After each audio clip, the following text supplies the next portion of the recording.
Ever felt lost, like you're just going through the motions? You're chasing success, money, and status, but something deep inside feels empty. What if I told you the most profound life lessons don't come from a fancy seminar or a self-help guru, but from an old man's living room on a Tuesday? This is the story of Mitch Albom, a successful sports writer who had it all, or so he thought. He was living life in the fast lane, completely disconnected from his past. Then one night he sees his old college professor, Morrie on TV, and the news is heartbreaking. Morrie is dying from ALS. This moment sparks a journey back in time for Mitch. He decides to visit Morrie, and that one visit turns into a weekly pilgrimage. Every Tuesday, Mitch flies to see his old professor, his coach, his friend. And in that quiet suburban house, as Morrie's body weakens, his wisdom shines brighter than ever. They don't talk about sports or deadlines. They talk about life. They talk about love, work, community, family, aging, forgiveness, and most importantly, death. Morrie, facing his own mortality with incredible grace and humor, teaches Mitch how to truly live. Here's a mind-blowing fact. Mitch Albom initially wrote this book just to help pay for Morrie's staggering medical bills.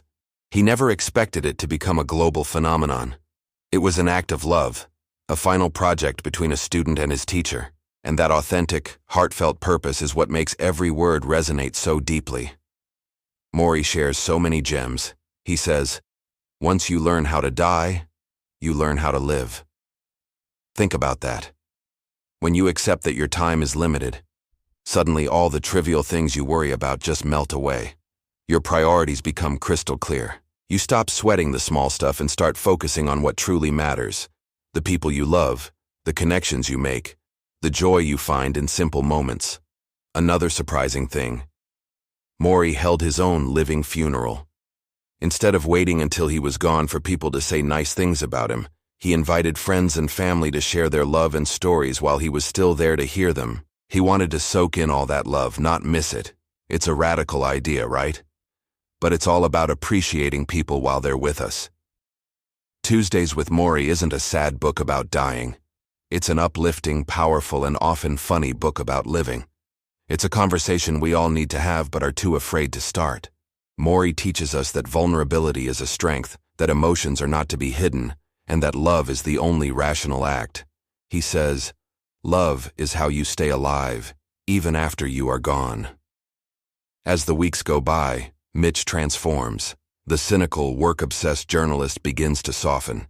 He starts to listen, not just with his ears but with his heart. He reevaluates his own life, his relationships, and his definition of success. He realizes that being rich in love and connection is far more valuable than any bank account. This book is like a warm hug for your soul. It's a reminder that it's never too late to reconnect, to forgive, and to choose a more meaningful path. It makes you want to call your parents, hug your friends, and tell the people in your life how much they mean to you. So, if you're feeling a little lost or just need a dose of perspective, I can't recommend Tuesdays with Morrie enough. It's more than a book, it's a final lesson from a master teacher on the art of living. It will make you laugh, it will definitely make you cry, and it will change the way you see the world. Pick it up, and let Morrie be your teacher too. Thanks for watching.